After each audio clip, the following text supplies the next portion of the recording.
Welcome back to It's Showtime, the Craig L. Hayes Show. And welcome back, everybody. It's Showtime, the Craig L. Hayes Show, and we're here again on the road a little bit with, down the road, like, I don't know, how many miles away are we from the Westgate? Probably about 8 miles, 10 miles, probably something like that. We are on the southwest side of Las Vegas. Yeah, we're up on Fort Apache. When we first came to town, everything stopped at Rainbow. Yeah, this would have been dirt like 30 years ago. I know, this is all. And actually, when I moved out here 20 years ago, and it was really pretty much a lot dirt then, it is amazing how much it has built up. Yeah. Yeah, I was surprised driving out here because I haven't been out in this direction in, I can't tell you how long. It is crazy how much it has built up. I was hoping that it would stay with not too many people, but that is not the case. Yeah, so we're kind of on the road. I'm using that term very loosely. So I don't mind being on the road. No, not at all I would here. be a good roadie. And tomorrow I take this on the road down to the Smith Center. Who are you going to speak to? Do you know John Rote? Yes. John Rote, audio guy, really good audio guy. I've known him for like 30-something years, and he's going to do it from the Smith Center. So I'm taking it around. I'm at that point. I'm taking it around and going to do different things, different places, and then still want to call Westgate, Elvis Presley's room, my home base. But I kind of like doing a little bit of this outside stuff. You know? It is cool to have you here. I am very excited. I was so glad when you said you would love to do it, and I was like, well, I'll be there. You name the date, name the time, name the place, whatever. We'll be there. Anytime. So, yeah. I would love, and I would love to get my brother in here. Maybe you have the two of us, and it will be crazy time. That would be interesting. That might be a little out of control. I'm not sure. I promise not to punch him. Yeah, your family's relationship, your kid, your siblings are probably like my siblings. You know, we love each other, but we'll at a drop of a hat, we'll go into a fist fight. So. Oh, absolutely! If it's one against the other, but take someone from the outside, and we would close ranks. Yes. And everybody is faced out. I wonder if that's the Irish in all of us. I think so. It's got to be Absolutely. something like that. Anyhow, what we talk about? We're talking a little bit about Siegfried and Roy. Siegfried and Roy. And how things started changing about that time. Yes, and, for me, I as a person that was working in the business, I could see that the Las Vegas was changing. What was happening is they were bringing in less single entertainer shows and doing more production shows. It was really Siegfried and Roy was the beginning, and then after that came Cirque du Soleil, which, I mean, at one point they had a show in almost every single property on the strip, you know, or like Steve Wynn, he did his own, I guess, dare I call it a knockoff when he did La Rev, you know, all of those shows. Yeah. But myself, I really liked the single entertainers. There was just something about it that was very special. You know, I think about the people that I have been lucky enough to see, and it was really a good time. But do you think? Sorry to butt in. No, do you go ahead. think that you and I, we love the Elvises, the Tony Orlandos, the Frank Sinatras? We love those guys more than the production shows, more than the big Cirque du Soleil. Is it a generation thing where these kids today are so inundated with video stuff and all that collage going on stage, going crazy? That's what appeals to them. But ours was, we loved to focus on just the one guy doing the song, singing "My Way" or singing, "Tie a Yellow Ribbon" or whatever it may be. Whatever, yeah. I think so. Because, I mean, I know for me sometimes when it's, you know, they started doing video walls and the performer is there and on either side of the stage and then the guy is performing in the center or the woman, to me it was a little bit overwhelming because I think the whole fact, like I said, about like Frank Sinatra coming out, sitting on the stage and doing his songs, to me that was tremendous, you know. But nowadays, I mean, I don't know if you have been to the Sphere yet. That was really my last project before I retired. But I mean, if you could see, the screen is 300 feet high by like 400 feet wide. Yeah, it's massive. And it is, you're sitting there and you're like, you have to back up. I mean, it is so overwhelming. But I think that is what people have become used to. I don't know if it is good or bad. I personally think it is a little bit bad because I just like to focus in on something and what they are doing, the artistry of it. Yes. But there is an artistry in that too. I give them that. But, I don't know. I think it really depends on your preference, of what you like. Yeah, and to me, a true entertainer, if he's a true entertainer, can he do the show that you're amazed with video walls and this and that, and lasers and all this stuff, which is cool to watch, and very lights and whatever. But if you took all that away, put him in a spotlight and put a little mood lighting behind him, could he put on a show still without that? Absolutely. Does he have the talent to hold your Exactly. and I don't know. I mean, that's the thing. If you have to do all of that, I mean, I wonder. I will tell you, I mean, I did see the Eagles, and what I liked about their show at the Sphere was the fact that they were so good. You were so entranced by them, and what they had behind them was just adding to it. And I think you have to get to the place where you do not take away from the entertainer. Yeah. That they are standing there. There was another show. I saw Sting at Caesars, and the lighting was so spectacular. It never took away from what he was doing. He was always the central part of it. But he is actually someone, when he comes on stage, you are just riveted by him, when you just keep watching him. Yes. But there are a lot of entertainers that they need all of that in order to keep themselves going. The people need the spectacle. It has become maybe more like the in Roman times, when they had the gladiators and everything and all of that, as opposed to just a simple performance of one person doing something, or the orchestra, to have the music, live music with the orchestra was also something that was really beautiful. Yeah, I mean, I worked a bunch of times with like Johnny Mathis and so, and his lighting was just a little lighting on the band behind him. The orchestra is always an orchestra. Little lighting on the orchestra, just give some mood lighting, some blues and some lavs and some magenta, a little of this, just to make it look nice behind him, depending on the song. Spotlight on him. That was it, and that was Frank Sinatra too. Yeah, that was the it. 4-color stage wash. Exactly. It's 4-color stage and, wash, and that is it. That was like the most important thing. Yeah, That is all you needed. and then you put a spotlight on him, and they can go all night and just do their And thing. people are entranced by Oh, it. It is really beautiful. Frank Sinatra in 1988 or 87, 89, somewhere in there, we had him at Splash at the Riviera. We'd do Splash 24 nights a week, and then we'd do Star Policy 4 nights a week. So we had You did Barry Manilow there, right? Barry was before that, before Splash, but Barry Manilow, at what was the Hilton and now the Westgate. I did 763 shows of his. You know all his songs Yeah, I know by him. heart, probably. Yes. As he said, you could probably come up here and do the show, and I was like, I don't know if I'd want to try, but Yeah, I bet you could, though. I've heard him so many times, but yeah, it's the Can same you thing. sing Mandy? I probably could, yes. Sorry, Craig. And no, it's amazing though. I love working with the individual guys, just the solo artists and stuff like. I mean, I love a good Brooks and Dunn because they're just a party. They're just there to That have is a fun, party and yeah. have some fun, man. I can't remember having so much fun on a stage when we had like Brooks and Dunn during NFR or Brad Paisley or Reba or so many. It was just a big party, is all it was for those guys, and they were there to have a party. I have would feel fun. that way with like Elton John. He was like that when he performed. It was like a party on the stage, or Bette Midler. It was it was party, and they just love so much what they are doing. It makes it really wonderful to watch. Yeah, it's like Barry Manilow's, 82 now, and that man is never going to stop.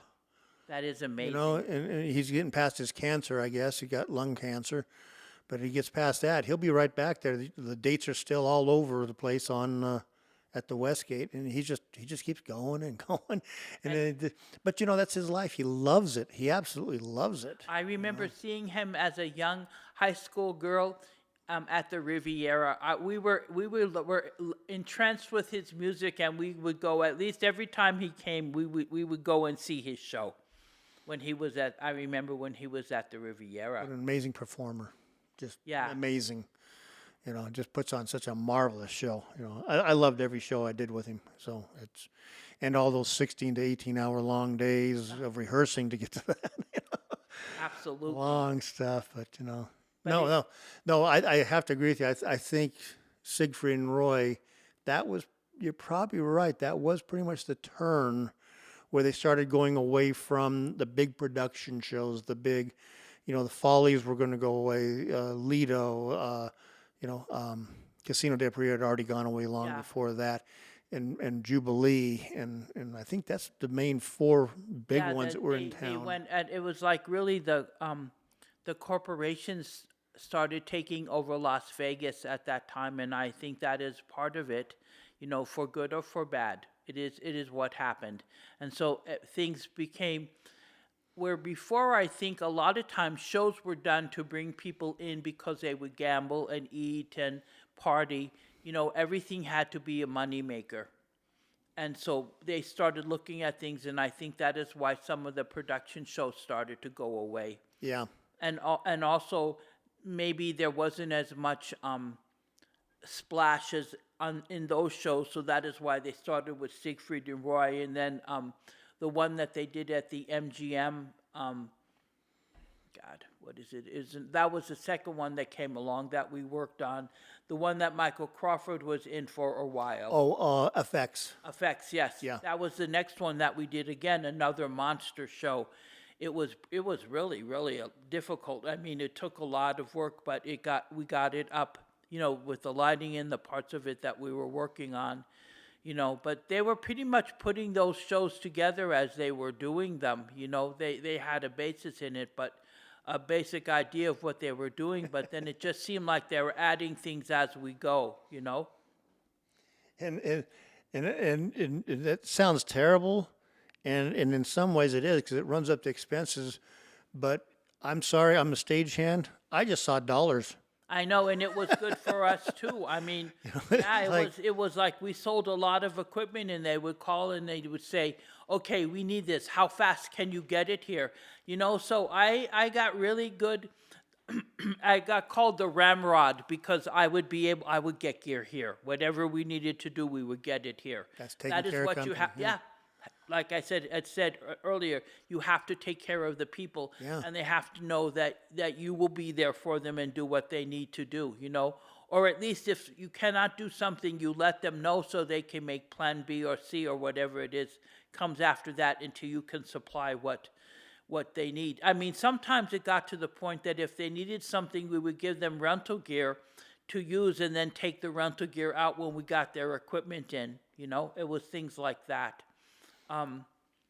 That's just taking care of your customers. That's it's.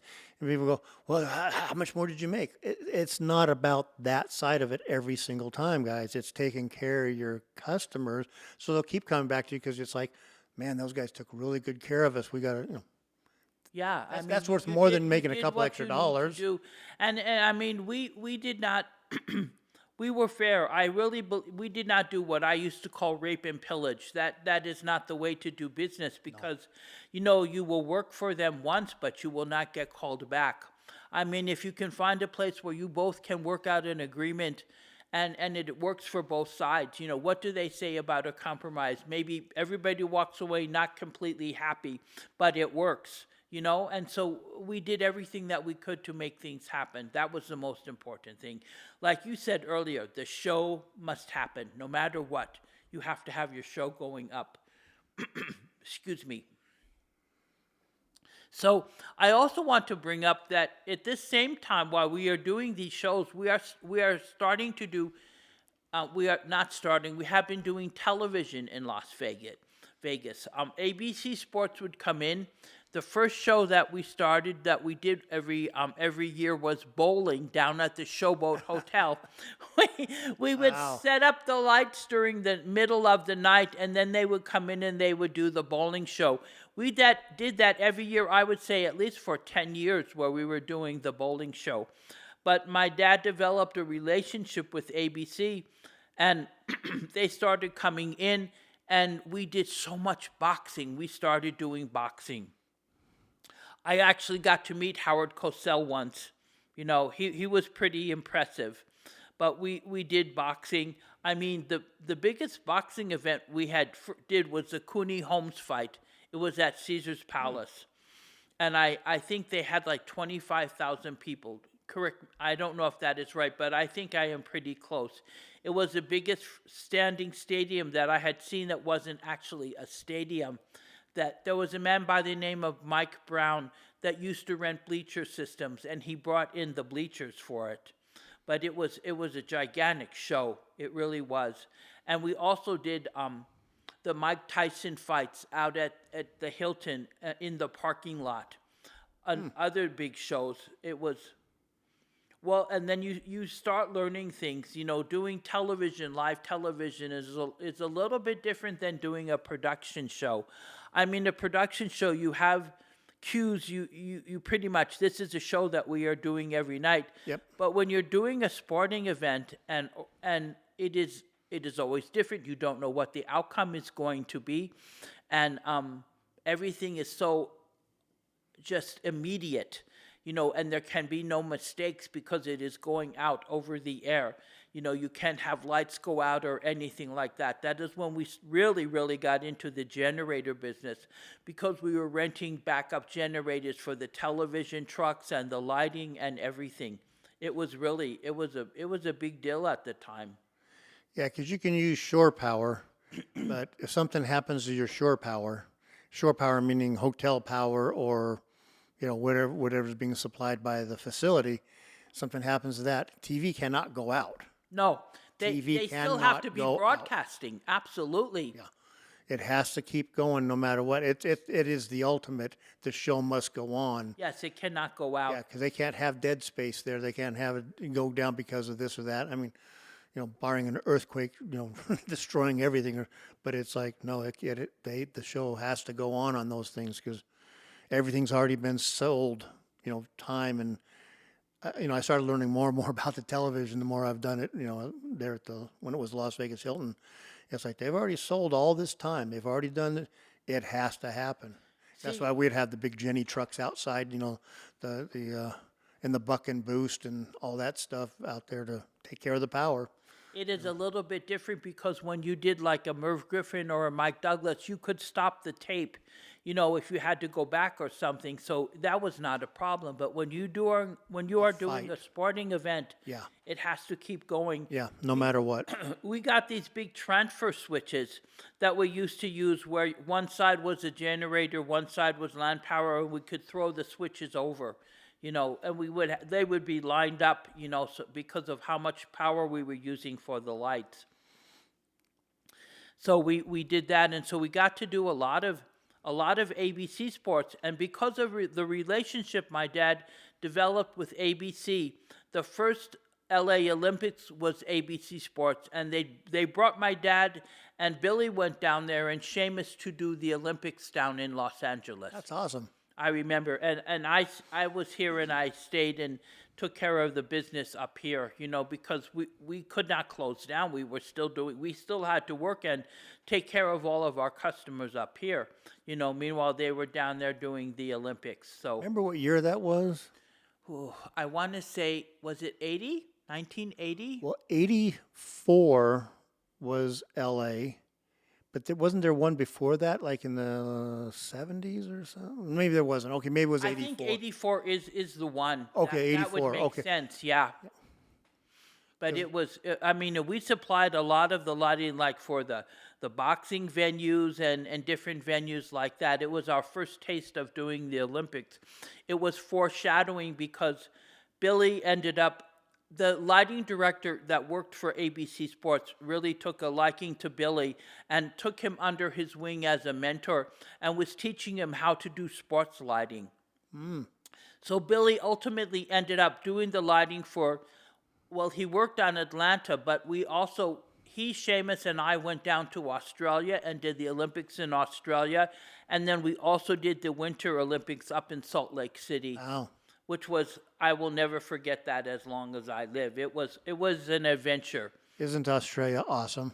Yes, I almost did not want to leave. It is really a great country, and the people are fantastic. Yeah, I've lived there for like 3 years, over my lifetime, and it's an amazing country. Yeah, totally agree. I Totally agree agree. with you. Yeah. It was a pleasure. We really had a wonderful time working down there, and there was a lot of working back and forth between the Americans and the Australians. It was really great because he had a whole Australian crew too.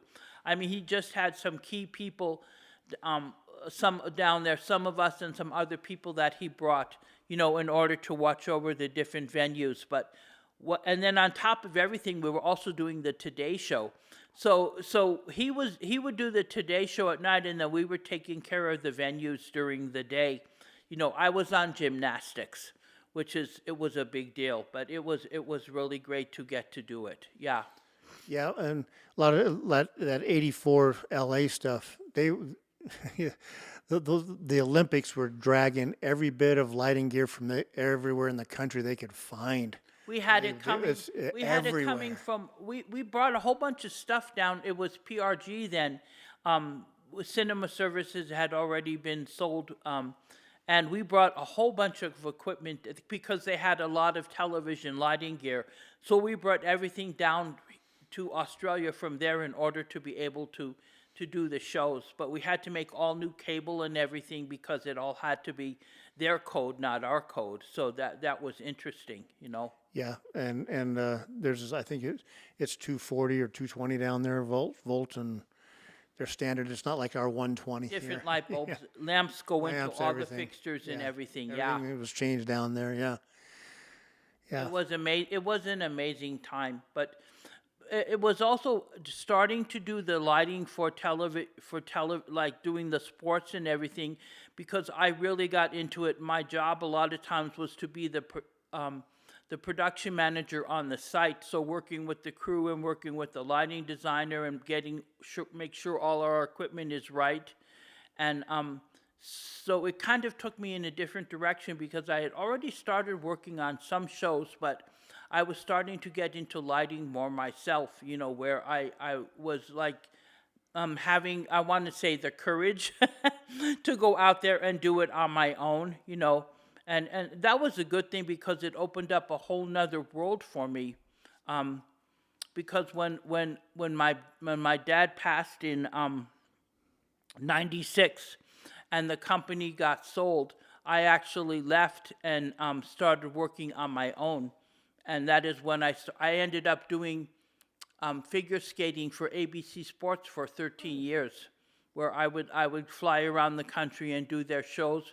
Plus, they sent me to World Figure Skating Championships in different countries and things like that. And I was doing like all the ABC things, and my brother Bill was doing all the NBC things. And sometimes we would help each other out, and do different show. If he needed something or he couldn't make a show, so I would do his show, and then he would come and do my show. Depending on what happened. Yeah, But it was an interesting time.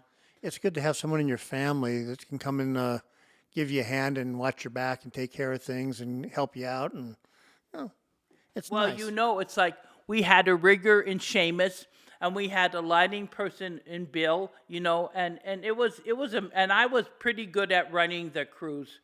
I ended up having a talent for doing that, so it was good. We got things done when we were supposed to get them done, even though we did have some adventures at times when I think about it now. But it is okay. But yeah, so going back, so we were doing television. So even though, we were doing like Mike and Merv and Dinah Shore, and then we were doing boxing. And at the same time, these bigger and bigger production shows were coming in, whether it was Siegfried and Roy, and then EFX, and then Cirque du Soleil. I mean, it kept us very, very busy. The company, it was growing by leaps and bounds based on what we were when we first started out. I don't think that we ever expected it to grow as much as it did. I think the next big thing for us was when they opened up the MGM. We did effects, but we also were supplying the showrooms at the MGM with all their equipment for when the property opened. So it was another big job. I guess for me, it just felt like there was never a job that was too small. It was like, okay, we're just going to take it piece by piece and we will make it work. You know, that is what you have to do. You kind of can't, if you look at the whole thing, it is kind of daunting. But if you take it in pieces, it is better off. Yes. Yeah, the first place I remember you guys is over there renting half the building out of Nevada Audio Visual was on one side, you guys were on the other. Mm-hmm. And then you guys moved out to like Harmon and what was that? Harmon Valley View area. Yeah, You had we that. moved out there because for a while my dad was looking at purchasing a building, but we were talking about it, and I said to him, but the thing is, we need equipment. You know, we can put all the money into the building, or we can pay rent and then buy more equipment. And that is what he decided to do because we needed it in order to grow, especially because of moving lights and things like that. We had to, you needed the funds in order to purchase that equipment. So we just kept moving forward. Yeah, because that's the choice. Do you put tons and tons of money into a building, or do you, I know. get equipment? And there's goods and bad on the other side. But I was always taught by the guy that was the CEO of Big O Tire. They would rent the buildings Yeah. so they could buy tires and you name it. So See, I think you guys made the right I decision. think it was the right thing to do. Yeah. You know, and it kept the company kept building. You know, and we kept having more adventures and doing more shows, and selling more equipment. There you go. I know it. Business was good. So, Yeah. all right, but that's, believe it or not, that's the end of the third episode. We're going to come right back after a few minutes break, and we shall return. You're listening to It's Showtime, the Craig L. Hayes Show.